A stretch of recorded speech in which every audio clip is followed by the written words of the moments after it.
और गाइस कुछ कहानियां ऐसी होती है जो कि इंसान को अंदर तक झकझोर कर देती है और डेफिनेटली इन कहानियों के पीछे की सच्चाई जान के हर किसी के रोंगटे खड़े हो जाते हैं। आप लोगों के लिए आज के पहले एपिसोड के अंदर मैं आपके लिए एक ऐसी स्टोरी लेके आया हूं जिसका नाम है कुचिसाके ओना यानी कि स्लिट माउथ वुमेन। इसको आप लोग मुंह कटी चुड़ैल के नाम से भी जान सकते हो। एक टाइम था जब जापान की सड़कों के ऊपर इस महिला का राज हुआ करता था, मतलब इस चुड़ैल से हर कोई डरा करता था। अब ये चुड़ैल क्यों बनी और इसके पीछे की सच्चाई क्या थी वो जानोगे तो आपके भी होश उड़ जाएंगे। दोस्तों ये कहानी मैं पूरी एंड तक बताने वाला हूँ, फुल डिटेल वीडियो के अंदर, जब तक वीडियो के एंड तक बने रहना। तो बिना देरी के वीडियो की शुरुआत करते हैं।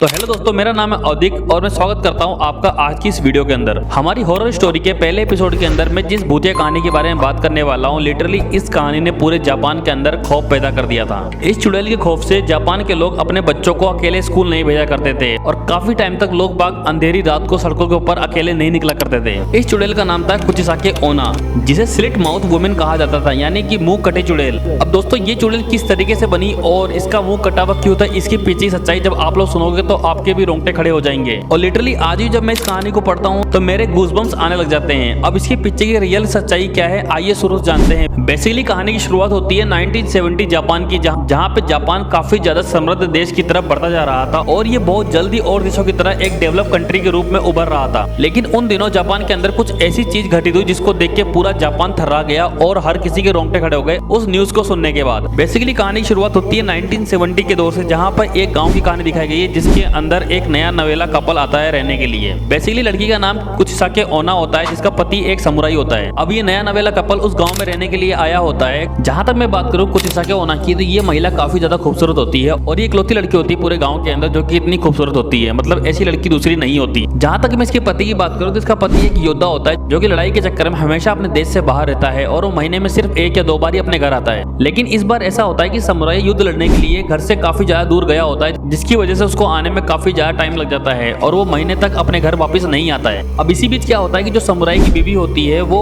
घर में अकेलेपन की वजह से और मर्दों के साथ संबंध बनाना शुरू कर देती है। इस बात का पता समुराई को बिल्कुल नहीं होता। लेकिन एक रात जब समुराई अपने घर आया तो उसने देखा कि उसकी वाइफ किसी और मर्द के साथ बिना कपड़ों के बिस्तर में थी। ये सब देखकर वह समुराई काफी ज्यादा आग बबूला हो गया और उसका गुस्सा हर एक लेवल को पार कर चुका था। इसके बाद उस समुराई ने गुस्से में अपनी तलवार उठाई और अपनी वाइफ के मुंह को कान तक काट दिया। उसके बाद काफी ज्यादा खून बहने लगा और उसकी वाइफ तड़पने लगी। किसी तरह से उसकी वाइफ की जान बच गई उस दिन। लिटरली उसके बाद उसकी वाइफ के चेहरे का जो हाल हुआ था वो देख के किसी के भी रोंगटे खड़े हो जाएंगे। आप लोग अपनी स्क्रीन के ऊपर देख सकते हो कि उसका चेहरा किस तरीके का हो गया था। अब उस दिन से वो औरत जब भी अपने घर से बाहर निकलती थी तो अपने चेहरे को ढक लिया करती थी ताकि उसे कोई देख ना सके। लेकिन कभी हवा की वजह से उसका रुमाल या फिर दुपट्टा अगर चेहरे से हट जाया करता था तो लोग बात देख के उसको काफी ज्यादा डर जाते थे। उसका मुंह कान तक कटा हुआ था और नुकीले दांत जो कि बाहर की तरफ निकले हुए थे देखने में काफी ज्यादा डरावने लगते थे। यहाँ तक कि कोई बच्चा देखता था उसे तो काफी ज्यादा डर जाता था। अब उस दिन के बाद से जिस चीज का डर था वही हुआ। अब उसी दिन के बाद से मौत का साया पूरे जापान के ऊपर मंडराने लगा और उस दिन से ये औरत रोज रात को मुंह पर मास्क लगाकर जापान की गलियों में घूमने लगी। लिटरली इसके चेहरे के ऊपर एक सर्जिकल मास्क लगा हुआ रहता था और जब भी कोई दिन या रात कभी भी अकेला दिख जाता था तो ये कटे हुए मुंह के साथ उस इंसान से सिर्फ एक ही सवाल पूछती थी और वो सवाल ये था कि क्या मैं सुंदर हूँ। इसकी आंखें इतनी सुंदर थी कि कोई भी देखकर ये कह देता था कि तुम सुंदर हो। बट उसके बाद जब ये अपना मास्क हटाती थी तो वो देख के हर कोई डर जाता था। उसके बाद ये दोबारा वही सवाल करती थी, क्या मैं अब भी सुंदर हूँ। लिटरली उस खौफ की डर से कोई इंसान अगर बोलता था कि हाँ तुम सुंदर हो तो ये औरत कैंची की मदद से उस इंसान का चेहरा भी अपनी तरह बना देती थी। और अगर वही इंसान ये कहता था कि नहीं तुम सुंदर नहीं हो तो ये उसी कैंची से इंसान को जान से मार देती थी। इसके अलावा किसी इंसान ने अगर सवाल का जवाब दिए बिना वहां से भागने की कोशिश करी तो वो औरत उसका पीछा करके उसको जान से मार देती थी। कुचिसाके ओना ने